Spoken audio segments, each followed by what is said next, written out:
Good morning all of you. आपका हमारे YouTube channel में हार्दिक स्वागत है। जो चैनल में पहली बार पधारे हैं वो चैनल को सब्सक्राइब करें, शेयर करें, लाइक करें। आज अपन अध्ययन करेंगे प्रदेश का भौतिक स्वरूप। पिछला जो वीडियो था जिसमें भी अपन ने इसी का पार्ट जिसका अध्ययन किया था, प्रदेश का भौतिक स्वरूप था, जिसमें अपन ने अध्ययन किया था उत्तरी पश्चिमी मरुस्थलीय प्रदेश। जो अरावली के पश्चिमी भाग में उत्तरी पश्चिमी जो मरुस्थलीय भाग था उसके बारे में अध्ययन कर लिया था। उसका क्षेत्रफल है, अवशेष है, जनसंख्या है, क्षेत्रफल है, बारिश है, ये सब बारे और अन्य जो प्रादेशिक भाषा में इसको क्या कहा जाता है आदि का अध्ययन किया था। उसी क्रम में आज अपन अपना वीडियो राजस्थान जीके पार्ट 6 है, जिसमें प्रदेश का भौतिक जो स्वरूप भाग अपना चल रहा था, पार्ट चल रहा था, उसी का जो शेष भाग है उसका आज अपन अध्ययन करेंगे। सबसे पहले देखिए आज का अपना टॉपिक है पूर्वी मैदानी भाग, अर्थात पूर्वी मैदानी भाग। यानी कि जो पहला पॉइंट था अपन ने अध्ययन किया था उत्तरी पश्चिमी मरुस्थलीय प्रदेश, जो अरावली जो पर्वत श्रृंखला है उसके पश्चिमी भाग में है। ये भाग जो आपका पूर्वी मैदानी भाग है, जो उपजाऊपन की दृष्टि से बहुत अच्छा प्रदेश है। इस प्रदेश में लगभग प्रतापगढ़ है, चित्तौड़गढ़ है, भीलवाड़ा है, अजमेर है, टोंक है, दौसा है, भरतपुर है, अलवर है, कुछ भाग सीकर का है, जयपुर का भाग है। ये संपूर्ण जो क्षेत्र है ये पूर्वी मैदानी भाग में आता है। ये सबसे उपजाऊ क्षेत्र माना जाता है। यह प्रदेश राज्य के कुल क्षेत्रफल का, यदि संपूर्ण राज्य का यदि अपन क्षेत्रफल की बात करें तो जो पश्चिमी मरुस्थलीय उत्तरी पश्चिमी मरुस्थलीय प्रदेश था उसके बारे में अपन अध्ययन किया था, तो वो था 61.11%। यदि अपन पूर्वी मैदानी भाग की बात करें तो यह प्रदेश राज्य के कुल क्षेत्रफल का 23% है। कितना है? 23% है। और यहाँ पे राज्य की 39% जनसंख्या, 39% जो पॉपुलेशन है वो यहाँ पे निवास करती है, अर्थात 39% जनसंख्या निवास करती है। यदि क्षेत्रफल की दृष्टि से यदि अपन बात करें तो क्षेत्रफल है 23% और जनसंख्या है 39%। तो अपन ये कह सकते हैं कि इसमें सर्वाधिक जनसंख्या, क्षेत्रफल की एवरेज के हिसाब से देखें तो सबसे ज्यादा जनसंख्या निवास करती है। यदि संपूर्ण यदि अपन बात करें तो उत्तरी पश्चिमी जो प्रदेश था मरुस्थलीय भाग, जिसमें क्षेत्रफल सर्वाधिक है 61.11% एवं उस क्षेत्रफल के हिसाब से 40% जनसंख्या वहां पे निवास करती है। लेकिन यदि क्षेत्रफल कम है उसके बनिस्पत यहां जनसंख्या निवास ज्यादा करती है। इस प्रदेश में जो बारिश है वो सामान्य बारिश कह सकते हैं, पर औसत बारिश कह सकते हैं कि यहाँ पे प्रदेश में 50 से 80 सेंटीमीटर तक बरसात होती है। 50 से लेकर के 80 सेंटीमीटर तक बरसात होती है। इस प्रदेश में आर्द्र जलवायु, आर्द्र यानी नमी वाली या गीली जलवायु है। यहाँ पे जो मिट्टी है वो जलोढ़ मिट्टी, जलोढ़ दोमट मिट्टी पाई जाती है। जलोढ़ दोमट मिट्टी होती है, वो मिट्टियों में सबसे अधिक उपजाऊ होती है, अर्थात सर्वाधिक उपजाऊपन वाली जो मिट्टी होती है वो जलोढ़ दोमट मिट्टी होती है, जो इस भौतिक प्रदेश में पाई जाती है। इस प्रदेश में सर्वाधिक जनसंख्या, क्षेत्रफल की दृष्टि से सर्वाधिक जनसंख्या निवास करती है, अर्थात 23% क्षेत्रफल है और जनसंख्या किसी निवास करती है 39% निवास करती है। इस भौतिक भूभाग को मुख्य रूप से 4 भागों में विभाजित किया गया है। इस पूर्वी मैदानी जो भाग है इसको मुख्य रूप से 4 भागों में विभाजित किया गया है, 4 टाइप विभाजित किया गया है। नंबर 1 चंबल बेसिन, अर्थात वह क्षेत्र जिसमें चंबल नदी का प्रवाह है। चंबल नदी बहती है इस क्षेत्र से होकर के, और ज्यादातर ये क्षेत्र सवाई माधोपुर एरिया में आ जाता है। तो यदि चंबल बेसिन की बात करें तो इसमें जो सर्वाधिक बीहड़ इसी बेसिन की, जो ये चंबल बेसिन है इसमें सर्वाधिक बीहड़ पाया जाता है, और वो बीहड़ सवाई माधोपुर जिले में पाए जाते हैं। तो एग्जाम की दृष्टि से भी बड़ा इंपॉर्टेंट है कि चंबल बेसिन में सर्वाधिक बीहड़ भूमि या बीहड़ कहां पाए जाते हैं, तो आपका उत्तर होना चाहिए सवाई माधोपुर जिले में पाए जाते हैं। दूसरा है इसका मुख्य भाग माही बेसिन, अर्थात जिन क्षेत्रों में माही नदी जो निकलती है, जिन क्षेत्रों में जो इस भाग में पूर्वी मैदानी भाग में आते हैं, जैसे चित्तौड़गढ़ वगैरह है, प्रतापगढ़ है, ये इस भाग के कुछ हिस्सा इस पूर्वी मैदानी भाग में आते हैं। तो माही जो बेसिन है वो जहां से माही नदी निकलती है। बनास बेसिन, अर्थात जिस क्षेत्र से बनास जैसे कोटा वगैरह है, ये हालांकि हाड़ौती भूभाग में आते हैं, दक्षिणी पूर्वी पठारी भाग में आ जाते हैं, लेकिन कुछ हिस्सों में बनास नदी भी जो बहती है ये बनास बेसिन हो जाएगा। और चौथा है बाणगंगा का मैदान, अर्थात आपका जयपुर है, भरतपुर है, सॉरी अलवर है, ये जो क्षेत्र भरतपुर वाला ये जो क्षेत्र है ये बाणगंगा का मैदान होता है।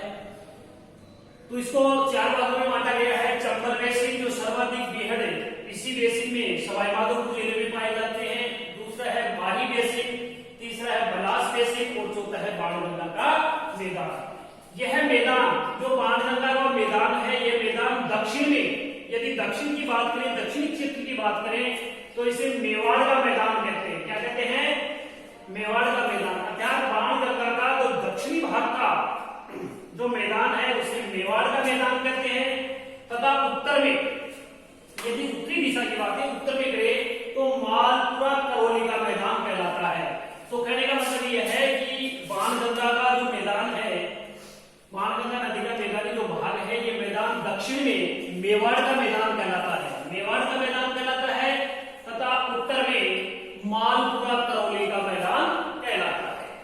ये थी आपके पूर्वी मैदान की भाग की बात। एक बार फिर सुन लीजिए जो प्रदेश का भौतिक स्वरूप है, जिसका पहला भौतिक स्वरूप था राजस्थान का जो पश्चिमी भाग है, अर्थात उत्तर पश्चिमी मरुस्थलीय प्रदेश। दूसरा है पूर्वी मैदानी भाग। ये प्रदेश राज्य के कुल क्षेत्रफल का 23% है। यहाँ पर राज्य की 39% जनसंख्या जो सर्वाधिक जनसंख्या निवास करती है क्षेत्रफल की दृष्टि से। इस प्रदेश में 50 से 80 सेमी बरसात होती है। इस प्रदेश में आर्द्र जलवायु वह जलोढ़ दोमट मिट्टी पाई जाती है जो सबसे अधिक उपजाऊ पर लिए हुए होती है। इस प्रदेश में सर्वाधिक जनसंख्या, क्षेत्रफल कम है लेकिन जनसंख्या उस क्षेत्रफल के अनुपात में अधिक पाई जाती है। इसको मुख्य रूप से 4 भागों में विभाजित किया गया है। चंबल बेसिन, चंबल बेसिन में जो बीहड़ की बात आती है तो ये सबसे ज्यादा इसी बेसिन में सवाई माधोपुर जिले में पाए जाते हैं। दूसरा है माही बेसिन, तीसरा है चंबल बेसिन, चौथा है बाणगंगा का मैदान। तो ये बाणगंगा का मैदान है, इसको दक्षिणी भाग में मेवाड़ का मैदान कहते हैं तथा उत्तरी भाग में मालपुरा करौली का मैदान कहा जाता है। अब आ जाइए दक्षिणी पूर्वी पठार या हाड़ौती का पठार। इसे दक्षिणी पूर्वी पठार भी कहते हैं, दक्षिणी पूर्वी पठार भी कहते हैं, हाड़ौता का पठार भी कहते हैं और लावा का पठार भी कहते हैं। यानी मुख्य रूप से इसे 2-3 नामों से जाना जाता है। दक्षिणी पूर्वी पठार, हाड़ौती का पठार और लावा का पठार। अर्थात इसमें आपका जो पूर्वी दक्षिणी पूर्वी जो भाग है राजस्थान का, ये लगभग इसी क्षेत्र में आता है। यह मालवा के पठार, यह है मालवा के पठार जिसमें अरावली पर्वतमाला व विंध्याचल जो पर्वतमाला जो श्रृंखला है के मध्य का जो भाग है।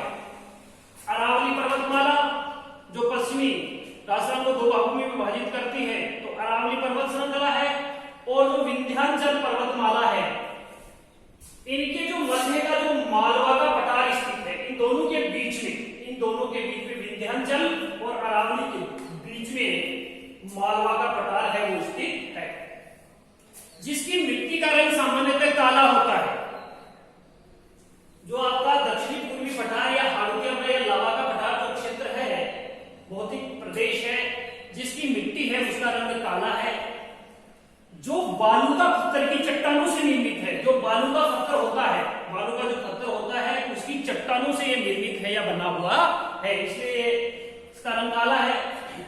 यह प्रदेश राज्य के कुल क्षेत्रफल का मात्र 6.89%। सबसे ज्यादा आपका जो उत्तर पश्चिमी मरुस्थलीय भाग है 61.11% है। फिर आपका जो पूर्वी मैदानी भाग है ये लगभग 23% है।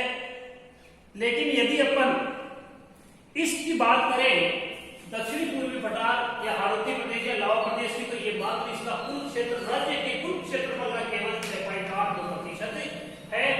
और यहाँ पे 6.89% भाग में राज्य की 11% जनसंख्या निवास करती है। कितनी करती है?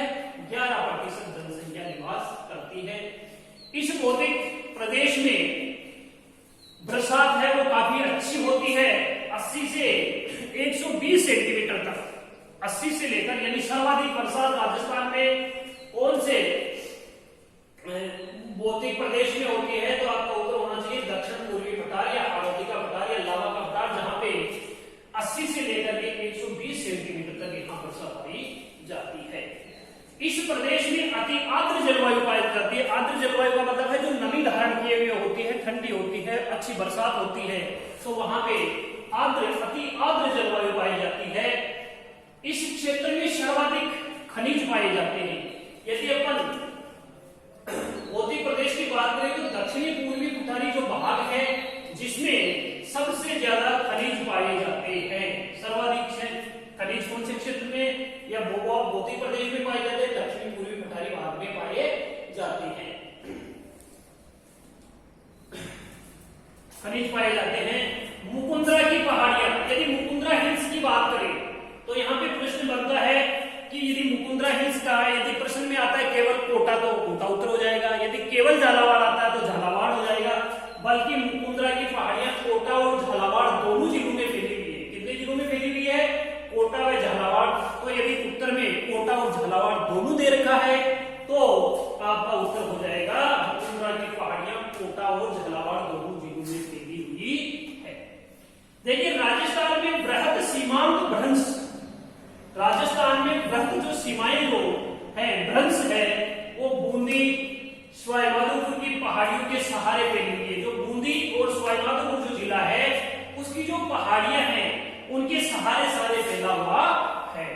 अर्थात अरावली और विंध्यन के मिलन स्थल को, जहां पे जिस स्थान पे अरावली पर्वत श्रृंखला एवं विंध्यन के जो मिलन स्थल का भ्रंश है उसे महान सीमा भ्रंश कहते हैं। बड़ा इंपॉर्टेंट प्रश्न है।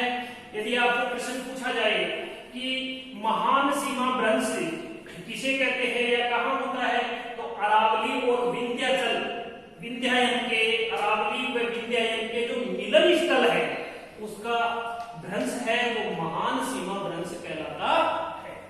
यह था आपका आज का मुख्य पाठ। एक बार इसको फिर अपन रिवाइज कर लेते हैं। प्रदेश का जो भौतिक स्वरूप है इसमें अपन पाठ नंबर 2 पढ़ रहे थे, पूर्वी मैदानी भाग। पहला था जो अपन ने नेक्स्ट वीडियो में पढ़ लिया था, पीछे वाले वीडियो में पढ़ लिया था, उत्तर पश्चिमी मरुस्थलीय प्रदेश। आज का था पूर्वी मैदानी भाग। अर्थात पूर्वी मैदानी भाग है, ये सबसे उपजाऊ भाग होता है। यह प्रदेश राज्य के कुल क्षेत्रफल का 23% है। लेकिन यदि क्षेत्रफल की दृष्टि से देखें तो क्षेत्रफल कम, उस हिसाब से यहाँ पे जनसंख्या सर्वाधिक निवास करती है तथा इसमें वर्षा 50 से 80 सेंटीमीटर तक होती है। यहाँ की जो प्रदेश की जो जलवायु है वो आर्द्र जलवायु है। आर्द्र जलवायु में नमी धारण की हुई है। यहाँ की जो मिट्टी है जलोढ़ दोमट मिट्टी पाई जाती है, जलोढ़ दोमट मिट्टी पाई जाती है जो सर्वाधिक उपजाऊ मानी जाती है, यानी फसल की दृष्टि से सबसे उपजाऊ होती है। इस प्रदेश में सर्वाधिक जनसंख्या क्षेत्रफल की दृष्टि से निवास करती है। इसे मुख्यतः 4 भागों में बांटा गया है। चंबल बेसिन, अर्थात चंबल बेसिन में सर्वाधिक बीहड़ भूमि इसी बेसिन में सवाई माधोपुर जिले में दूसरा है माही बेसिन, तीसरा है बनास बेसिन, चौथा है बाणगंगा का मैदान। तो ये 4 भागों में बंटा हुआ है। ये पूर्वी मैदानी भाग, ये मैदान जो दक्षिण में बाणगंगा का जो मैदान है इसको दक्षिणी भाग में मेवाड़ का मैदान कहते हैं तथा उत्तर में मालपुरा करौली का मैदान कहलाता है। ये था आपका पूर्वी मैदानी भाग। अगला है दक्षिणी पूर्वी पठार, हाड़ौती का पठार या लावा का पठार। यह है मालवा के पठार, यह है मालवा के पठार अर्थात अरावली पर्वतमाला एवं विंध्याचल पर्वतमाला है, इन दोनों के मध्य का जो भाग है वो मालवा का पठार स्थित है, जिसकी मिट्टी का रंग काला पाया जाता है। यानी कि मिट्टी का रंग कैसा पाया जाता है? काला पाया जाता है, जो बालू का पत्थर की चट्टानों से निर्मित है। यह प्रदेश राज्य के कुल क्षेत्रफल का 6.8%, यानी कुल क्षेत्रफल का 6.8% है, बहुत कम है। और यहाँ पर राज्य की कुल जनसंख्या का 11% भाग निवास करती है। इस प्रदेश में बरसात सर्वाधिक होती है, अर्थात 80 सेंटीमीटर से लेकर के 120 सेंटीमीटर तक यहाँ बरसात होती है। इस प्रदेश को अति आर्द्र जलवायु पाई जाती है। इस प्रदेश में अति आर्द्र जलवायु अर्थात वर्षा बहुत अधिक होती है। इस क्षेत्र में सर्वाधिक खनिज पाए जाते हैं। जो आपका दक्षिणी पूर्वी पठारी भाग है इसमें सबसे ज्यादा खनिज पाए जाते हैं। मुकुंदरा की पहाड़ियां हैं, ये कोटा और झालावाड़ जिले में फैली हुई है। मुकुंदरा हिल्स है वो कोटा और झालावाड़ में है, जहां पे सुंदा माता का जो मंदिर हो या रोपवे बनाया गया है। राजस्थान में बृहद सीमांत भ्रंश है। राजस्थान में जो बृहद सीमांत भ्रंश है वो बूंदी और स्वायमाधोपुर की पहाड़ियों के सहारे फैला हुआ है। किनके सहारे? बृहद सीमांत भ्रंश है वो बूंदी और स्वायमाधोपुर है, इसकी जो पहाड़ियां हैं उनके सहारे फैला हुआ है। अरावली और विंध्यन के मिलन स्थल को, जहां पे अरावली और विंध्यन का जो मिलन स्थल है, मिलन स्थल का जो भ्रंश है उसे महान सीमा भ्रंश के नाम से जाना जाता है। अर्थात अरावली व विंध्यन के मिलन स्थल का भ्रंश महान सीमा भ्रंश कहलाता है। आज का जो आपको अपन ने प्रदेश का भौतिक स्वरूप पढ़ा है, आज का जो प्रश्न है जो आपको कमेंट बॉक्स में डालना है कि राजस्थान का वह कौन सा भौतिक प्रदेश है जिसे अन्नागार के नाम से जाना जाता है। एक बार फिर सुन लीजिए, राजस्थान का वह कौन सा भौतिक प्रदेश है जिसे अन्नागार के नाम से जाना जाता है, अर्थात अन्न भंडार के नाम से जाना जाता है। आज इतना ही। आपको वीडियो पसंद आया होगा, वीडियो को सब्सक्राइब करें, चैनल को लाइक करें, शेयर करें। धन्यवाद। जय हिंद, जय भारत। Thank you.